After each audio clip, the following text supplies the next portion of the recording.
Welcome to the New Old School Comedy Show.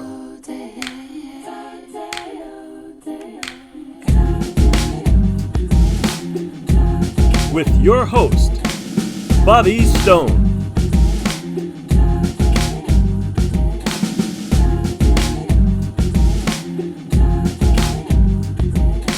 Tonight's comedic guests are John Gardner,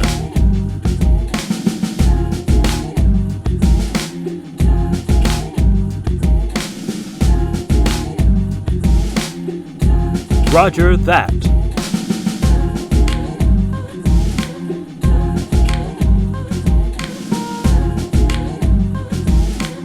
poetry by Akosua,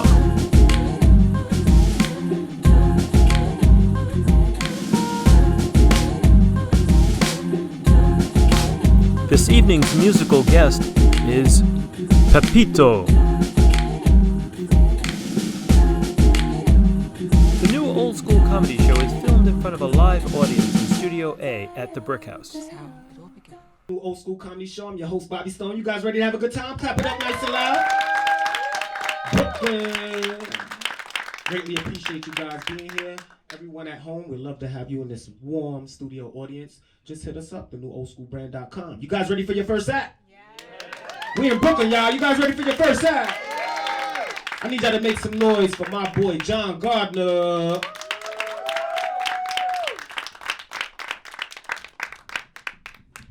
Okay, what's going on, everybody? You guys good? Yeah. Thanks for coming out. In Brooklyn here. This is great. Give up your host, Bobby Stone. Yeah, this is great. So we got a concert coming up next. It looks like it's going to be a good one. I typically don't like concerts that much. I don't know. When I'm listening to my favorite music, I don't want a bunch of strangers around me. You know what I mean? Like, I don't know. Like, listening to music while people fight and do drugs is called riding the 4 train. Yeah, you wouldn't pay $100 to do that for 3 hours, would you? No? So, at least when you're on the train, you're on your way to some place that's not the train. You know what I'm saying? Like, constantly just standing around, just waiting for stuff to happen. You know, music sounds way worse than it did 10 minutes ago when you were on the train, listening to it on your headphones, you know? So, I look like Piccolo from Dragon Ball Z. It's alopecia, just means I have very little body hair. I don't know, I read somewhere that humans are getting less and less hairy as we evolve. So the way I see it, I'm just the prototype for all you monkeys. So. I don't usually tell that joke in front of black folks, but you know. Man, so my parents, I grew up with both parents, which is great, I guess. People ask me about my background a lot. My dad's from Tobago, so in the Caribbean. You know, he's black, you know, he's an immigrant, so I always admired his work ethic and his pinky ring collection. You know, how he's able to use a toothpick in public with so much confidence. It's amazing, yeah. And my mom, she's from Jersey. She's black too, but she's that complexion where every time she called me the N-word, I felt some type of way about it. You know? Like, I'm not, you know, Wesley Snipes or anything, but she's like Kid from Kid and Play. Like that complexion. It's like getting called the N-word by like the second mom from Fresh Prince. It just doesn't seem right, you know? So that's my family there. My brother, he travels a lot. You guys ever had that friend or family member who encourages you to travel a bunch, but they know that you can't afford to, or like you don't have time? You know what I mean? Yeah, I hate those people. It's ridiculous.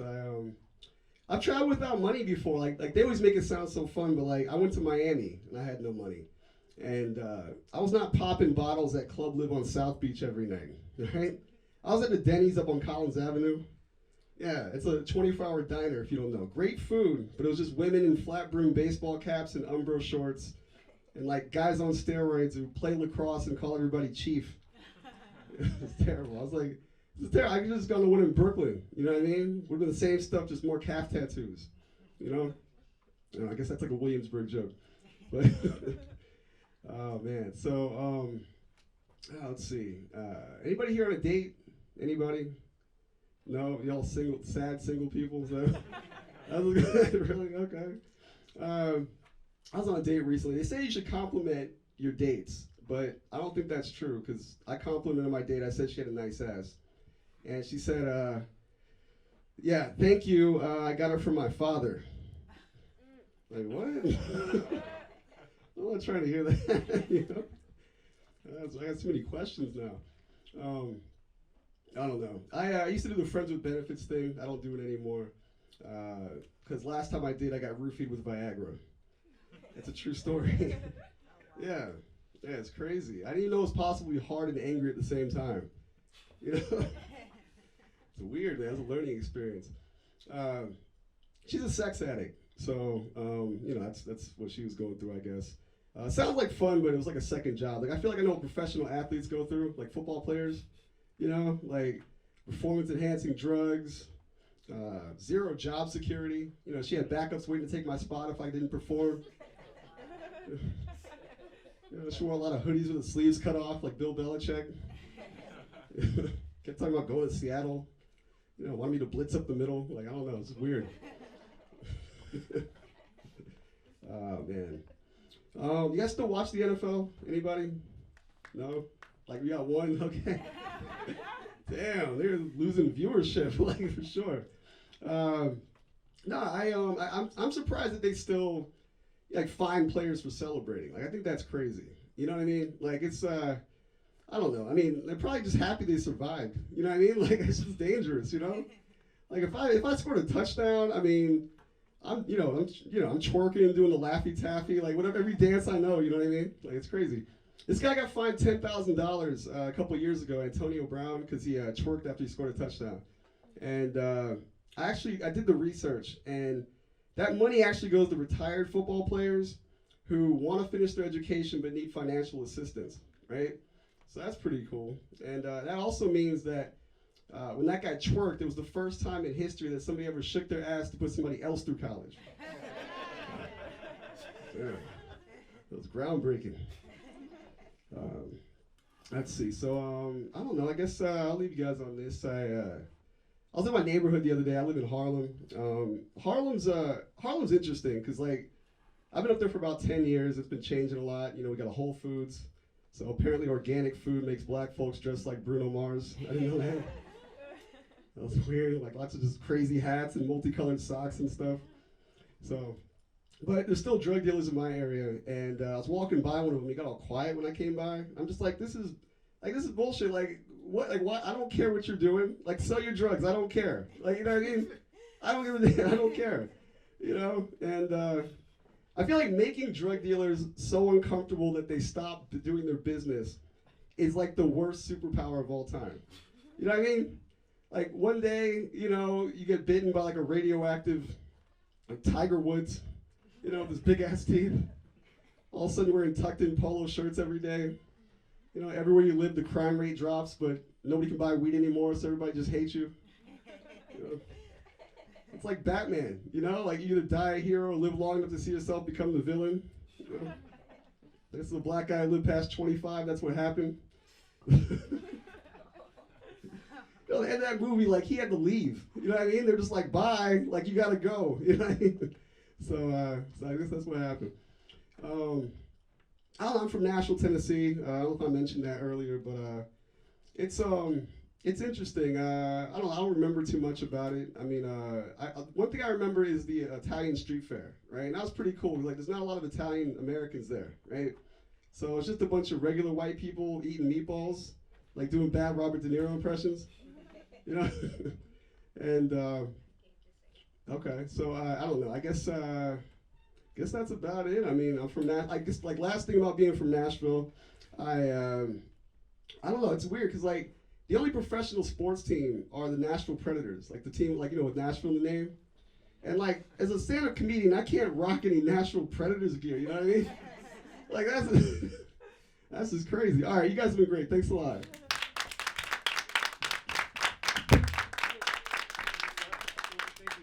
Come on, y'all, keep it clapping for my guy, John Gardner. All right. You guys ready for your next act? Come on, a little bit. I need more energy. We in Brooklyn, y'all. Clap it up. I need y'all to make some noise for my good brother Roger. That.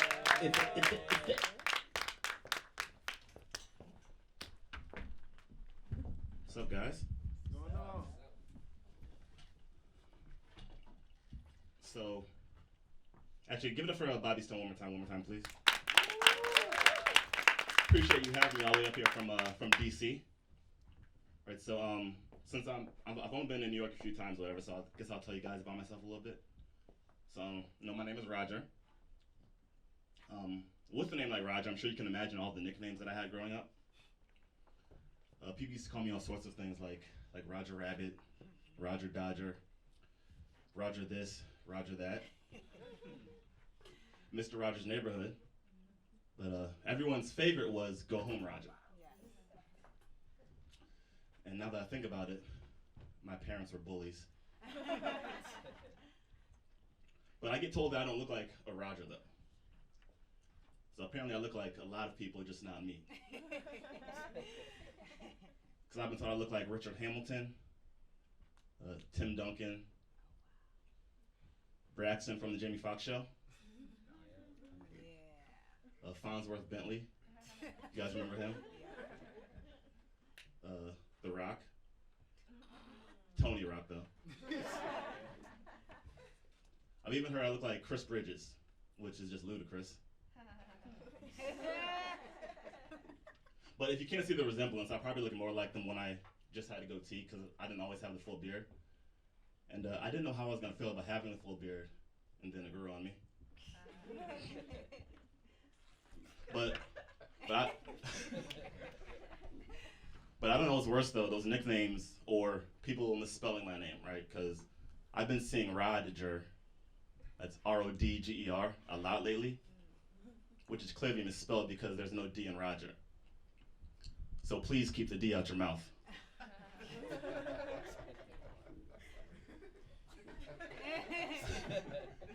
Now, I don't know if you guys ever looked up your name to see what the definition is.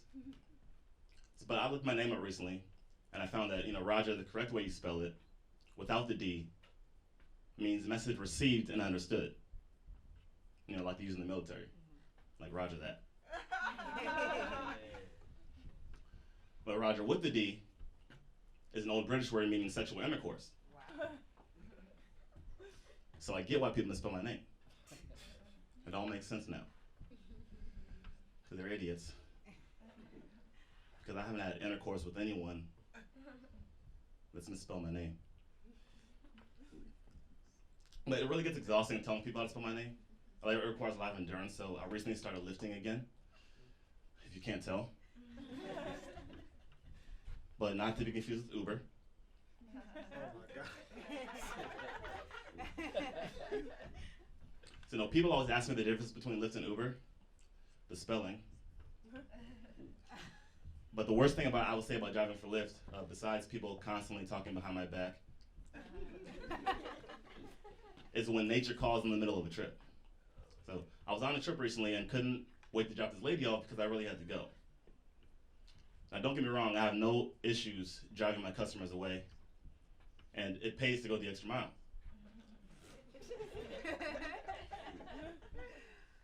But I really had to make an exception this time. So I was finally able to drop her off, and then Starbucks was the first place I saw to go, so I went there. So I get there, run through the door, run towards the bathroom, then I see a sign that reads bathrooms are for customers only.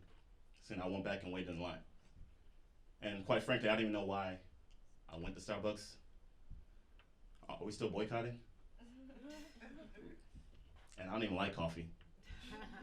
So I just ordered a latte. So I finally get to the front and the barista takes my order. She asked my name. So I said, Roger. And she said, okay, is that with a D? So I looked at her and said, with a capital D.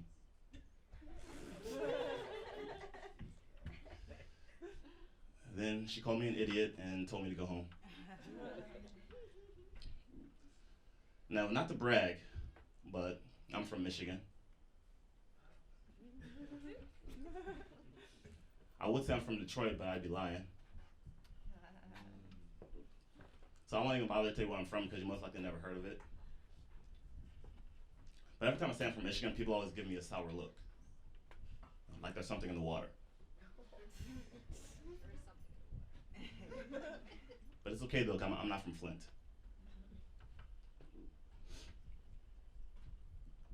But don't get me wrong, I really hope everyone that was affected by the Flint water crisis gets well soon.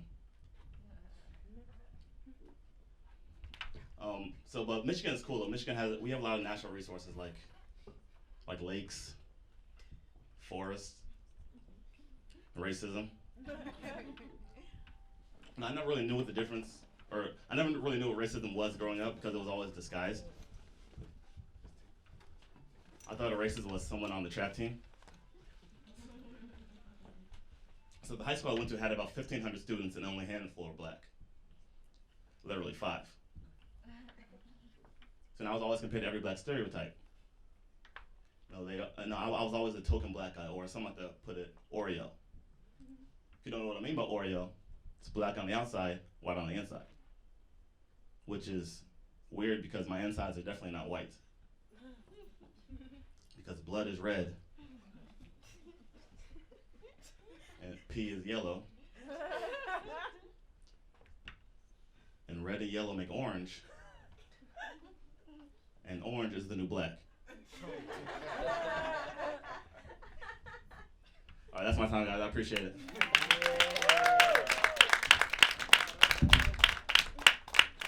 Come on, y'all. Clap it up one more time for Mr. Roger Dad. Follow him on the Grand Rogers neighborhood. You guys having a good time so far? Yeah. All right. We appreciate that warm energy. All right, so we do have a special guest before we get into our musical act. And I'd like to invite my wonderful queen to the stage so she can introduce herself. She's an author. I like to call her authorpreneur. Clap it up, y'all. My sister Kosua. All right. Let them know who you are. Let them know who you are. Okay. Hi, my name is Akosua. I'm the author of this lovely book. It's called Back to Kukrentumi. So my family lineage is from Ghana, which is West Africa. So I'm going to read a couple of poems from my book. All right. Clap it up one more time, man. All right, so the first poem that I'm going to read is called Ghana in America. All right. I am Ghanaian. I love eating jollof rice with plantains and chicken stew. I am African. The kinks in my hair look like twisted Cheeto Puffs. It protects a massive head that leads to my African heart. I am American. All foreigners see me that way. I am a New Yorker. I rep Lenox and 7th Ave hard and you can't tell me shit. I am Ghanaian. I am my parents' daughter. I am American. She embraced me.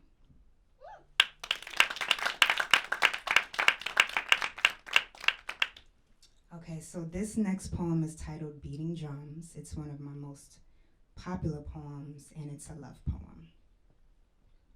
Beating drums. He had an African drum named She. He played her every day until his skin grew tender. He'd stroke her with the hardest speed, then softest simultaneously. He was familiar with her, and she with him. Together they made powerful music. He played her like she was the last drum he'd ever stroke.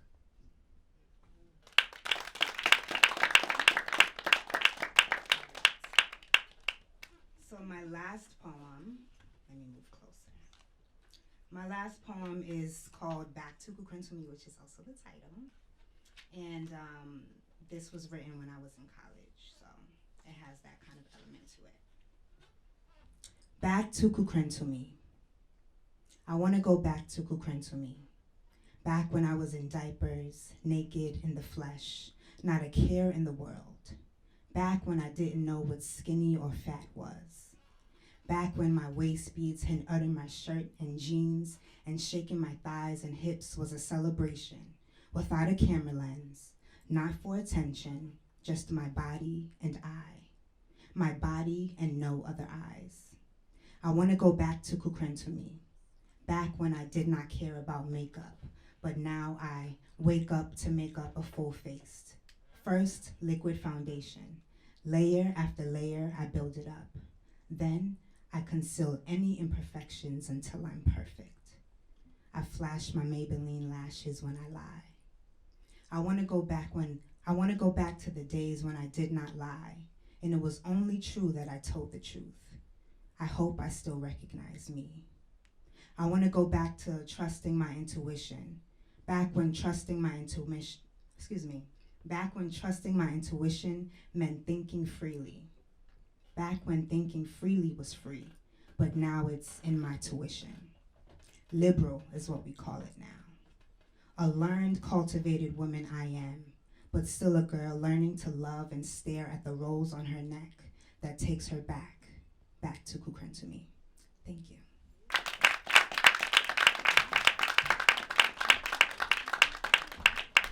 Y'all gotta clap a little louder for my sister all the way from Harlem, please. All right, let us know where they can find you and where we can get your book. Okay, so you can follow me on Instagram and Twitter at I'm_Akosua. My name is a little hard, so AKOSUA. I'm_Akosua. My book's available on my website, imakosua.com, and it's also available on Amazon and ships worldwide. And I bought one, it's dope. All right, clap it up, y'all. All right, you guys ready for your musical act? Clap it up, y'all. Are you ready for your musical act? I need to hear that a little louder. All the way from Hungary. All right, we'll be right back. Welcome back to the new old school comedy show. You guys had a good time so far? All right. Again, everybody at home, we want you here. Make sure you contact us, thenewoldschoolbrand.com. You guys ready for your musical act? All right. Welcome back to the new old school comedy show. You guys had a good time so far? All right. Again, everybody at home, we want you here. Make sure you contact us, thenewoldschoolbrand.com. You guys ready for your musical act? All right, I need y'all to make some noise and give a warm welcome to my brother all the way from Hungary, Pepito MC. Yeah, if it. All right, guys. So everybody heard me? Nice. Okay, so I'm a Pepito MC. I'm from Hungary. I make it hip hop, old school music, 16 years. I'm living in Brooklyn, so I think that's all. Everybody ready for the show? Make some noise!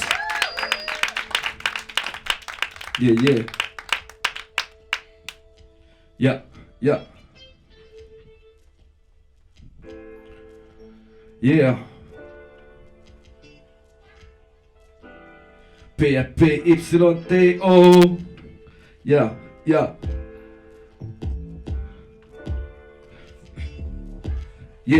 Look.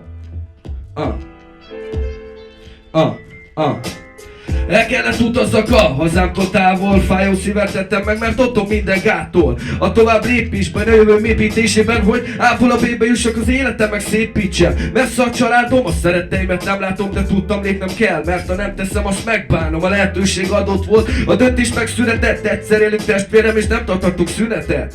Meg kell próbálni, hajtani, hogy lobb legyen, emelt fölbe harcolni, hogy nem lehetne, mond nekem, gyere föl a semmiből, de a sarat, mint egy katona, menetej a többiben, mert a tempó mindig szapora. Így kellett lenni, így kellett, hogy legyen. Make some noise, everybody here. Look, ne hátrálj meg senkitől, ne hátrálj meg semmitől, ha nem látnád a fényt, testvére, lépj elő a semmiből. Lépj elő a semmiből, lépj elő a semmiből, ne hátrálj meg senkitől, ne hátrálj meg semmitől, ha nem látnád a fényt, testvére, lépj elő a semmiből. Lépj elő a semmiből. Úgy kellett legyen, hogy megállom a nevem. Itt vagyunk, Pepito, szóljátok a nevem. One more time.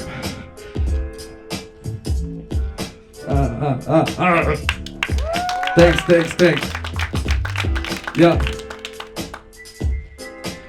El kellett utazzak a hazámtól távol, fájó szívvel tettem be, mert otthon minden gáttól. A tovább lépésben, jövőm építésében, hogy ápol a B-be jussak az életem, meg szépítsem. Messze a családom, a szeretteimet nem látom, de tudtam lépnem kell, mert ha nem teszem, azt megbánom. A lehetőség adott volt, döntéses muszáj. Thank you. Thanks.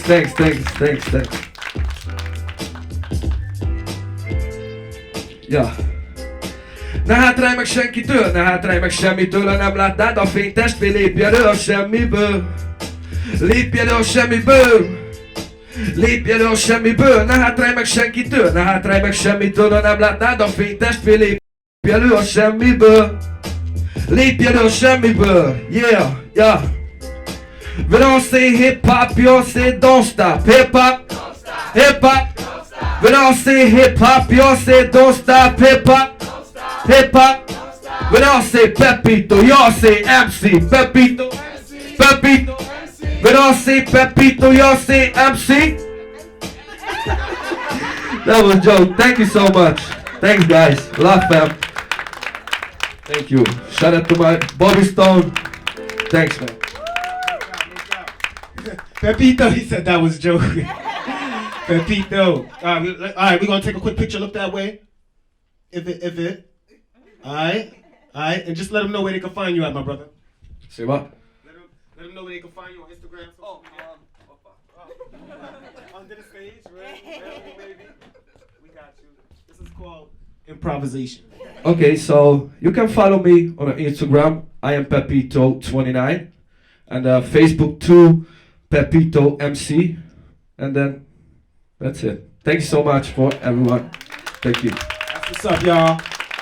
That's the new old school comedy show. We greatly appreciate you guys for attending, and everybody at home, stay tuned. See you again. If it.